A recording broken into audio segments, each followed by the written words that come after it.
Las 31 partes más extrañas de los evangelios apócrifos. En un escrito apócrifo, después de la decapitación de Juan el Bautista, ordenada por Herodes Antipas, la cabeza salió disparada y estuvo revoloteando durante 15 años, lanzando maldiciones contra el gobernante de Galilea y Perea. Varias de las escrituras que la Iglesia Católica no estuvo dispuesta a canonizar y terminó designando como apócrifas, contienen algunas de las historias más bizarras y sorprendentes relacionadas con los personajes bíblicos. Está profundamente arraigada en los cristianos y muchas personas que no lo son la noción de que Jesús fue traicionado por Judas Iscariote y entregado a las autoridades romanas. Sin embargo, una escritura apócrifa reivindica a Iscariote y lo presenta como un apóstol bueno, que procedió a entregar a Jesús siguiendo un plan previamente acordado con su maestro. Los evangelios y textos apócrifos contienen las cosas más impactantes que se pueden concebir sobre unos personajes que el imaginario colectivo se ha acostumbrado a ver de determinada manera, y hoy conoceremos algunas de las más extrañas. Antes de meternos a fondo, no te olvides de suscribirte a nuestro canal y activar las notificaciones para mantenerte al día con nuestras actualizaciones.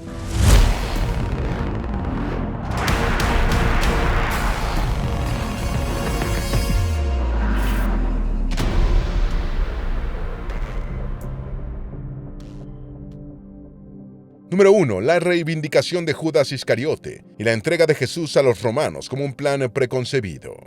El Evangelio de Judas es un escrito apócrifo, compuesto entre los años 130 y 150 de la Era Común, que fue utilizado por el movimiento gnóstico de los cainitas. El texto, que se conocía solo por sus menciones en la literatura cristiana primitiva, se creía desaparecido hasta que durante la década de los años 1970 fue encontrado en Egipto un códice copto con una escritura que parece corresponder al Evangelio de Judas.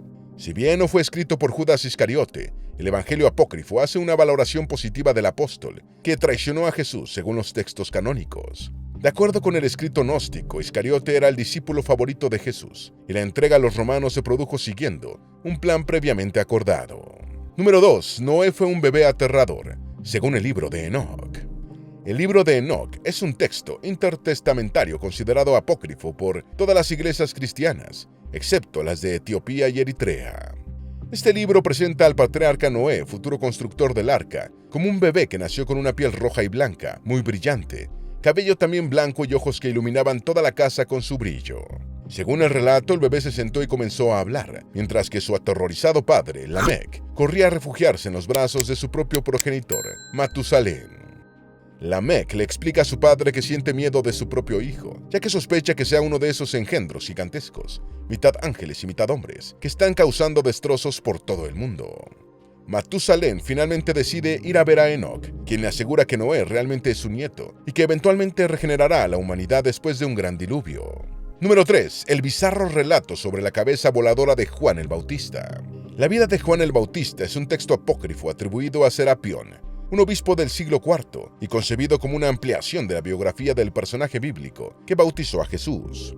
En este relato, la cabeza decapitada de Juan el Bautista empieza a volar por el aposento en que fue presentada a Herodes Antipas. Según la bizarra narración, la cabeza del Bautista salió disparada hacia el exterior cuando el techo se abrió repentinamente y estuvo volando por todo el mundo durante 15 años, profiriendo insultos contra el tetrarca de Perea y Galilea. De acuerdo con el relato, Herodes Antipas se sorprendió tanto con el vuelo de la cabeza que murió en el acto de un ataque. Herodías fue aplastada por el techo que se derrumbó después de que los ojos se le salieran de las órbitas, y Salomé enloqueció. Número 4. Los gigantes que tuvieron relaciones con mujeres humanas, del libro de los gigantes. Génesis 6:4 dice: había gigantes en la tierra en aquellos días, y también después que se llegaron los hijos de Dios a las hijas de los hombres, y les engendraron hijos. El libro de los gigantes es un texto apócrifo que amplía la narración del Génesis de la Biblia hebrea sobre estos personajes. Este libro describe extensamente el nacimiento de unos gigantes que surgieron cuando los ángeles vigilantes, enviados por Dios a la tierra para instruir a la humanidad y enseñarle una ética apropiada, empezaron a aparearse con las mujeres humanas, engendrando una raza híbrida de seres gigantescos. Los vigilantes y los gigantes, o Nephilim, realizaron actos inmorales y destructivos que devastaron la humanidad, incluyendo la revelación de secretos celestiales a sus mujeres y descendencia. Según la Biblia, la raza de los gigantes pereció junto con casi toda la humanidad en el diluvio universal. Número 5. Los castigos del Apocalipsis de Pedro. El Apocalipsis de Pedro es un texto apócrifo fechado durante el siglo II de la Era Común, presuntamente escrito por un discípulo del apóstol Pedro. La obra narra ampliamente los castigos que esperan a los malvados, muchos de ellos supervisados por Israel, el ángel de la ira. Los blasfemos son colgados de la lengua y los que nieguen la justicia terminan en el fondo de un pozo de fuego. El adulterio de las mujeres se castiga colgándolas por el pelo sobre un charco burbujeante, y los hombres adúlteros son colgados por los genitales. Los asesinos y sus cómplices son atormentados por gusanos y criaturas venenosas. El Apocalipsis de Pedro igualmente contempla horrendos castigos para los infanticidas, las mujeres que interrumpan voluntariamente el embarazo, los perseguidores, los traidores, los mentirosos, los calumniadores, los prestamistas a interés y los fabricantes de ídolos. También reciben lo suyo los que no observan los mandamientos de Dios, los que no honran a sus padres, los que dan limosna con hipocresía, los hechiceros y las mujeres con relaciones prematrimoniales. Número 6. La historia del manuscrito del Apocalipsis de Pedro. Hasta 1886, el Apocalipsis de Pedro fue conocido solo a través de menciones y citas en los textos cristianos primitivos. Durante las excavaciones iniciadas en el año de 1886 por el egiptólogo francés Gaston Maspero en una necrópolis del desierto, en Akhmim, en el Alto Egipto, fue encontrado un manuscrito fragmentado en griego koiné, posiblemente depositado en la tumba de un monje cristiano. Este manuscrito en hojas de pergamino fue identificado como el Apocalipsis de Pedro y ahora se conserva en el Museo Copto, en el Cairo histórico. El explorador francés Antoine de Abadie adquirió una gran cantidad de manuscritos en Etiopía en el siglo XIX, pero muchos permanecieron sin analizar ni traducir durante décadas. En 1910, el erudito inglés Montague Rhodes James revisó una traducción al francés, observando que existía una fuerte correspondencia entre el texto y el Apocalipsis de Pedro encontrado en Egipto. Número 7. Satanás y Hades tienen una conversación en el Evangelio de Nicodemo. El Evangelio de Nicodemo resulta fascinante por la representación de Satanás y Hades, el dios del inframundo, como figuras separadas que debaten qué hacer con Jesús. Satanás casi ruega a Hades que haga algo y tome medidas contra Jesús, al que define como el enemigo común. Hades está un poco preocupado por perder el suministro de cadáveres y recuerda que un hombre muerto llamado Lázaro fue arrebatado de mis entrañas. Pero a pesar de la contrariedad, al final Hades resulta ser un poco más realista sobre sus posibilidades, al decirle a Satanás: «Y si Jesús es de tal poder, ¿podré resistirle? Me parece que nadie podrá resistir a alguien como él». Número 8. ¿Qué es el Evangelio de Nicodemo? El Evangelio de Nicodemo es un texto apócrifo supuestamente derivado de una obra escrita por Nicodemo, el fariseo y miembro del Sanedrín, presentado en el Evangelio de Juan como un conocido de Jesús. Su fechado es incierto, aunque se cree que la obra en su forma actual fue compuesta hacia el siglo IV o el V de la Era Común. El nombre Evangelio de Nicodemo fue acuñado durante la Edad Media. El autor era probablemente un judío helenístico que se convirtió al cristianismo, como concluyen algunos estudiosos, un cristiano impregnado de creencias judaicas y gnósticas. La opinión predominante es que la obra fue concebida y publicada primero como una refutación a un texto pagano y anticristiano anterior conocido como los Hechos de Pilato, un nombre que también se utiliza para identificar al Evangelio de Nicodemo. Número 9. La historia de Adán y Eva en el Apocalipsis de Moisés. El Apocalipsis de Moisés, o Revelación de Moisés, es una escritura apócrifa que narra la vida de Adán, Eva y Set, y describe los eventos antes de la muerte de Adán. En el relato, un Adán moribundo le pide a Eva que cuente la historia de la caída a sus hijos y nietos. Eva cuenta su interpretación del relato, utilizando expresiones del escrito canonizado, pero ampliándolo y presentándolo con otra perspectiva. Por sus referencias cristianas, el texto parece provenir del medio cristiano, aunque muchos eruditos piensan que el original fue compuesto en una lengua semítica. Aunque el título sugiere la autoría de Moisés, la escritura preparada por un autor anónimo ha sido fechada en el primer siglo de la Era Común. La escritura contiene aspectos de la vida de Adán y Eva que no están en Génesis. Por ejemplo, cuando Adán está muriendo, envía a Eva y a Set a buscar aceite curativo del árbol de la vida, pero el arcángel Miguel interviene y niega la petición. Sin el aceite, Adán muere. El Génesis no registra la muerte de Eva, pero el Apocalipsis de Moisés consigna que murió poco después de Adán, y 3 ángeles la enterraron junto a su esposo. Número 10. Apocalipsis griego de Baruch. El Apocalipsis griego de Baruch es un escrito apócrifo, pseudoepigráfico y visionario, compuesto en algún momento entre la caída de Jerusalén frente al Imperio Romano, en el año 70 de la Era Común y el siglo III. No forma parte ni del canon bíblico judío ni del cristiano. Los estudiosos no están de acuerdo sobre si el autor era judío o cristiano, aunque el título lo atribuye a Baruch ben Neriah, el escriba del siglo VI a.C., que fue discípulo, secretario y amigo del profeta Jeremías. Sobrevivió en ciertos manuscritos griegos y también en algunos eslavos eclesiásticos antiguos, y describe el estado de Jerusalén después del saqueo por parte de Nabucodonosor en el año 587 a.C., analizando cómo el judaísmo fue capaz de sobrevivir con el templo en ruinas. Enmarca esta discusión como una visión mística concedida a Baruch ben Neriah. Número 11. Jesús de 5 años convertía la arcilla en pájaros vivos, según el Evangelio de Tomás. El Evangelio de Tomás es un texto no canónico encontrado en Egipto en 1945, entre el grupo de libros identificado como la Biblioteca de Nag Hammadi. La mayoría de los estudiosos opinan que fue compuesto en el siglo II de la Era Común y algunos adelantan su preparación a mediados del siglo III, aunque con signos de origen que se remontan al año 60. Si bien el autor sigue siendo desconocido, la mayoría de los eruditos concuerdan en que no tuvo nada que ver con el apóstol Tomás. El texto cuenta la infancia de Jesús y lo presenta como un niño de 5 años capaz de darle vida a pájaros de arcilla. Este pasaje dice: Jesús juega en el vado de un torrente y moldea 12 gorriones con la arcilla blanda que encuentra en el barro. Cuando su padre José lo reprende y le pregunta por qué está haciendo tales cosas en el santo sábado, Jesús, de 5 años, da una palmada y da vida a las figuras de arcilla. Número 12. Jesús domaba dragones de niño. El Evangelio del Pseudo Mateo es una escritura apócrifa llamada en la antigüedad el libro sobre el origen de la bienaventurada María y la infancia del Salvador. Forma parte de un grupo de evangelios de la infancia que tratan de completar detalles no registrados en los textos canónicos sobre la vida temprana de Jesús. En el mundo occidental, el Evangelio del Pseudo Mateo fue la fuente dominante de información para los ciclos pictóricos de la vida de María, particularmente antes de la Baja Edad Media. Este texto pone a Jesús como domador de dragones, cuando sus padres huyen con él hacia Egipto, junto a otras familias, después del decreto de Herodes de matar a los niños de corta edad. En su capítulo 18, el escrito registra lo siguiente cuando los que escapan se proponen descansar en una cueva. Y he aquí que de repente salieron de la cueva muchos dragones, y cuando los niños los vieron, gritaron aterrorizados. Entonces Jesús bajó del seno de su madre y se puso de pie ante los dragones, que lo adoraron y luego se retiraron. Número 13. Daniel es un héroe.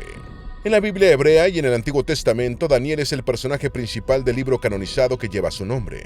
Según la Biblia, Daniel era un joven judío de la nobleza de Jerusalén, llevado cautivo por Nabucodonosor II a Babilonia, donde sirvió al rey y a sus sucesores, pero manteniéndose fiel a su religión, hasta el fin del cautiverio babilónico. Aunque algunos eruditos conservadores sostienen que Daniel existió, la mayoría de los estudiosos no creen que haya sido un personaje histórico. La historia de Susana es un texto independiente que ha sido relacionado con el libro de Daniel. En el relato, Daniel aparece como un héroe. 2 hombres que intentan agredir sexualmente a Susana la acusan de ser una adúltera y la mujer es condenada a muerte. Daniel interviene y consigue que sea sometida a un segundo juicio, en el que logra su absolución. Número 14. El Evangelio de María Magdalena registra discrepancias entre los apóstoles y la discípula de Jesús. El Evangelio de María Magdalena es un texto apócrifo del que han sobrevivido solo 3 fragmentos, compuesto entre los años 30 y 180 de la Era Común. De los 3 fragmentos conservados, 2 muy breves están en griego y el tercero más extenso en copto. El fragmento copto fue encontrado en 1896, pero su publicación no se produjo hasta 1955, mientras que los fragmentos griegos se publicaron en 1938 y 1983, respectivamente. En ninguno de los fragmentos se menciona el autor de la escritura, y su atribución a María Magdalena se debe a que el texto cita a una discípula de Jesús de nombre María. María relata una visión y un diálogo que sostuvo con Jesús, con palabras propias del pensamiento gnóstico. El testimonio de María es rechazado por los apóstoles Pedro y Andrés, quienes ponen en duda que Jesús la haya preferido para hacerle revelaciones secretas. Algunos eruditos ven este texto como la prueba de las tensiones entre los cristianos, de la ortodoxia y los gnósticos, en el cristianismo primitivo. Número 15. El cuello cercenado de Pablo, manando leche. Los Hechos de Pablo son un texto apócrifo fechado en el siglo II de la Era Común. Fueron mencionados por primera vez por el autor bereber Tertuliano. La escritura contiene una tercera carta a los Corintios, un texto pseudoepigráfico que ya era considerado no canónico en el siglo IV. Según los Hechos de Pablo, después de que el apóstol fue decapitado, en tiempos de Nerón, de su cuello cercenado empezó a manar leche y no sangre. También señala que Pablo se le apareció al emperador romano para profetizarle su muerte, apuñalado por su secretario cuando iba a ser apresado, después de ser declarado enemigo público por el Senado. Los Hechos de Pablo también relatan que, mientras caminaba hacia Jericó, el apóstol Pablo fue interceptado por un león, que hablándole con voz humana, le pidió que lo bautizara, a lo que el apóstol accedió. Número 16. Las revolucionarias propuestas de los Hechos de Pablo y Tecla. Los Hechos de Pablo y Tecla son una sección de los Hechos de Pablo, escrita en el siglo II y dedicada principalmente a narrar la vida de Tecla de Iconio, una joven virgen de Anatolia que se convirtió al cristianismo después de escuchar la prédica de Pablo de Tarso. La obra es notable por prestar a una protagonista femenina con más iniciativa de la que es común para las mujeres en los textos antiguos. De hecho, a pesar de la popularidad del texto entre los primeros cristianos, los padres de la Iglesia argumentaron en contra de su inclusión en el canon porque decía que se debería permitir a las mujeres predicar y bautizar, un tema que todavía sigue siendo polémico en las iglesias cristianas. Número 17. Narración del martirio de Isaías. La ascensión de Isaías es un texto apócrifo, pseudoepigráfico, judeo-cristiano. En principio se pensaba que era una compilación de varios textos, hecha por un escriba cristiano anónimo, que usó el nombre del profeta Isaías, aunque ahora tiende a creerse que se trata de una unidad, obra de un solo autor. Narra la historia del martirio del profeta Isaías a manos del rey Manasés. En la primera sección, Isaías es acusado de traición por un falso profeta y pronuncia el nombre secreto de Dios, lo que hace que sea tragado por un cetro, pero los flecos de su ropa sobresalen del árbol, delatándolo. Manasés lo encuentra y lo hace cerrar por la mitad a lo largo. A pesar de esta espantosa ejecución, continúa profetizando contra el rey hasta el momento en que la sierra llega a su boca. Número 18. La muerte de Simón el Mago en los Hechos de Pedro. Los Hechos de Pedro no alcanzaron la canonización, pero ampliaron las disputas entre Simón el Mago y el apóstol que, según los evangelios, Jesús designó para dirigir su iglesia. En este libro, Pedro y su adversario protagonizan batallas cada vez más salvajes, y la rivalidad concluye en una escena en la que Simón intenta demostrar que es Dios, volando por encima de la multitud. Pedro reza a Dios, cortando la fuente del poder demoníaco de Simón, y el mago cae al suelo, destrozándose las piernas. Luego es lapidado por la multitud y cortado en pequeños pedazos por dos médicos curanderos. Número 19. La ciudad controlada por Satanás. Los Hechos de Andrés y Matías son un texto apócrifo en el que el apóstol Matías queda como cautivo en un país de antropófagos. Se cree que son romances egipcios en lugar de verdaderos textos gnósticos, y eso resulta evidente en uno de sus relatos. La historia cuenta que Jesús envió a Matías a una ciudad de caníbales, que utilizaban algún tipo de hierba de poderes sobrenaturales para convertir a los hombres en ganado. Ante la larga ausencia de Matías, Jesús y Andrés parten a rescatarlo, descubriendo que la ciudad está bajo control de Satanás. Número 20. El segundo y apócrifo Evangelio de Marcos. El Evangelio secreto de Marcos es un texto apócrifo extraviado, atribuido al evangelista Marcos y conocido por dos breves fragmentos contenidos en una presunta carta de Clemente de Alejandría, descubierta en 1958. Según la carta, durante el siglo II, circularon por Alejandría dos versiones del Evangelio de Marcos, y la primera fue canonizada, la segunda y apócrifa, al parecer, fue compuesta para un grupo de iniciados. Número 21. El destino de Judas Iscariote, según Papías. Algunos escritos gnósticos contienen versiones alternativas sobre Judas Iscariote, y un libro sin título del obispo Papías de Heriápolis, conservado en fragmentos en tomos posteriores, le da un final digno de la peor película de terror. Papías fue uno de los padres apostólicos del cristianismo primitivo y probablemente era discípulo del apóstol Juan. De acuerdo con Papías, Iscariote sufrió de la maldición de tener la carne y los globos oculares horrendamente hinchados, secretando pestilentes humores llenos de gusanos. Sobre el sitio donde Judas encontró su fin, el libro de Papías señala: todavía hoy nadie sabe pasar por ese lugar sin taparse las fosas nasales. Número 2. Los Hechos de Andrés minimizan la crucifixión de Jesús. Los Hechos de Andrés, compuestos aproximadamente entre los años 150 y 200 de la era común, son unos de los hechos apostólicos considerados apócrifos por el Nuevo Testamento. Este libro, que narra el apostolado del hermano de Pedro, hace aparecer a Andrés casi tan poderoso como Jesús. Después de resucitar a decenas de personas, Andrés le da la bienvenida a su martirio, consistente en ser clavado en una cruz. Según los hechos que llevan su nombre, el apóstol pasó 3 días predicando en la cruz, antes de morir. Este texto presenta el sacrificio de Jesucristo como algo reproducible, por lo que no resulta extraño que fuera rechazado como canónico. Número 23. El texto que presenta a María como una adolescente y a José como un anciano. Existen innumerables versiones gnósticas sobre el nacimiento de Jesús, lo que ha dado lugar a detalles contradictorios sobre María y José. La historia de José el carpintero es un texto apócrifo, centrado en el padre de Jesús, y presenta un lado inusual sobre la relación entre los esposos de la Sagrada Familia, su diferencia de edad. La mayoría de los relatos sobre José y María presentan una notable diferencia de edad entre ellos, pero ninguna más que la historia de José el carpintero, que sitúa a María como una adolescente de 15 años cuando nació Jesús, y a su esposo como un anciano de 89 años. Número 24. El libro en el que Jesús nace en un portal, dentro de Belén. Se cree que el libro de la Natividad de María, un texto considerado apócrifo, fue escrito por un autor desconocido en tiempos de Carlomagno. Según el Nuevo Testamento, Jesús nació en un pesebre de Belén que la tradición ha ubicado en una cueva. El libro de la Natividad de María señala que el nacimiento se produjo en un portal del pueblo, debido a que José y María no contaban con el dinero necesario para pagar un alojamiento. Número 25. Jesús resucita a un amigo siendo niño. El Evangelio de la infancia de Tomás, también conocido como el Evangelio del pseudo Tomás, es una escritura apócrifa que versa sobre la niñez de Jesús. Forma parte de un género popular dirigido a satisfacer la demanda de los antiguos cristianos, de nuevas historias y anécdotas sobre Jesús. El texto relata cómo Jesús resucita a un amigo que muere al caer de un tejado y sana a otro de una herida que se había ocasionado con un hacha. Número 26. Un pañal de Jesús cura a un niño egipcio. El Evangelio árabe de la infancia, también conocido como el Evangelio árabe del pseudo Juan, es un texto apócrifo tardío sobre la vida de Jesús, escrito en lengua árabe y conservado en la Biblioteca Ambrosiana de Milán, Italia. En su capítulo 10, este texto contiene una referencia sobre la permanencia de la Sagrada Familia en Egipto.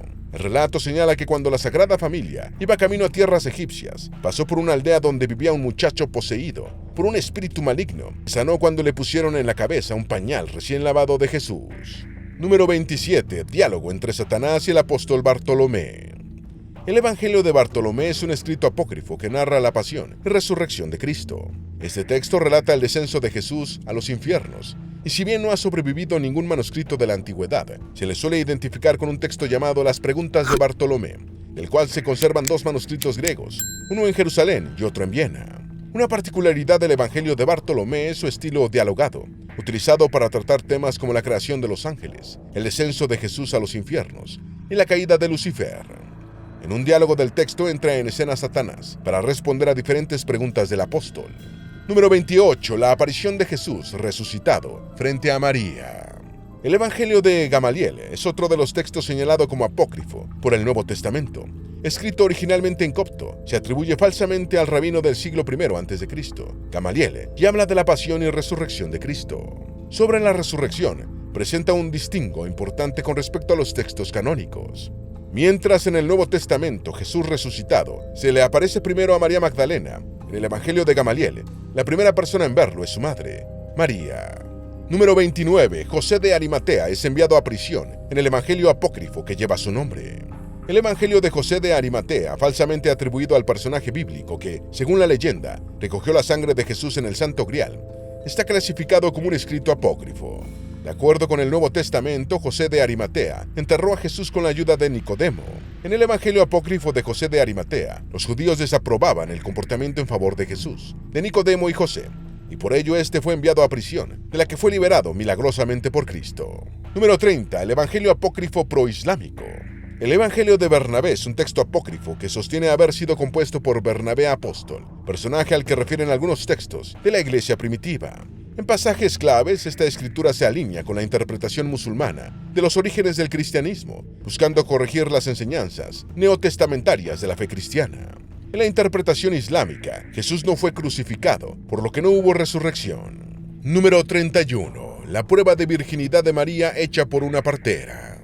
El Evangelio de la infancia de Santiago, también llamado Protoevangelio de Santiago, es un libro apócrifo centrado en la infancia de la Virgen María y el nacimiento de Jesús. Refiere que poco antes del alumbramiento, José dejó a María en una cueva de Belén y salió en busca de una partera. La comadrona se negó a creer en un nacimiento virginal y en busca de una prueba, metió la mano para palpar a María. Para su sorpresa, lo que encontró fue un muñón quemado de una mano de María, problema que fue subsanado después por su hijo. Esperamos que este video te haya sido útil. Si tienes algo que agregar, por favor, compártelo con nosotros en la sección de comentarios. Dale me gusta a este video y envíale el enlace a tus familiares y a tus mejores amigos, para que también sepan más sobre las 31 partes más extrañas de los evangelios apócrifos. Si eres nuevo en nuestro canal, no olvides suscribirte. No se te olvide seguirnos en todas nuestras redes sociales, que van a estar aquí abajo en la descripción. Recuerda, un pueblo que no conoce su historia está condenado a repetirla.